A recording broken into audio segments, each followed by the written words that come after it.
വളരെ കൃത്യമായ തെളിവ്. എന്തുകൊണ്ടാണ് അമ്പലത്തിലെ പൈസ വാങ്ങണോ വേണ്ടോ എന്നുള്ളൊരു ചോദ്യമുണ്ടായിരുന്നു.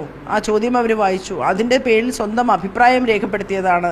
ആ രേഖപ്പെടുത്തിയതിൻ്റെ പിറ്റേ ദിവസം പണം കൊടുക്കാൻ തയ്യാറായ ആ അമ്പലത്തിന് തന്നെ അവരത് ആ കത്ത് അയച്ചു കൊടുക്കുകയും ഒരു മുസ്ലിമായ അൻസിബ ഇത് എതിർത്തു എന്ന് പറഞ്ഞ് വിദ്വേഷ പ്രചരണം നടത്തിയെന്നും എല്ലാം പറഞ്ഞ് തെളിവ് സഹിതമാണ് ആ കുട്ടി പറഞ്ഞത്. അതിനെതിരെ ആക്ഷേപം ഉണ്ടായത് അതിനെ ഒരു അഭിനേത്രിന്നോ നടിയെന്നോ മെമ്പറെന്നോ അല്ല, അതിനെ ഒരു മുസ്ലിമായി കണ്ടു, അല്ലെങ്കിൽ മുസ്ലിം എന്നുള്ള നിലയ്ക്ക് ആക്ഷേപ രൂപേണ കണ്ടു എന്നും അതിനെ ടിനി ടോമിനെതിരായ ആരോപണത്തിൽ കഴമ്പുണ്ടെന്ന് അംഗങ്ങൾക്ക് ബോധ്യപ്പെട്ടു. അങ്ങനെയാണോ?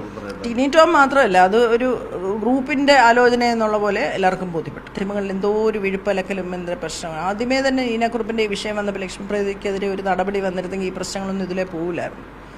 അമ്മ സംഘടനയ്ക്കെതിരെ ഈ ഭരണസമിതി കൂടാതെ നടത്തിയാണെന്ന് തിരിച്ചു പറയേണ്ടി വരും. കാരണം അത്രയ്ക്ക് അവമതിപ്പാണ് ഉണ്ടാക്കിയത്. ആൾക്കാർക്ക്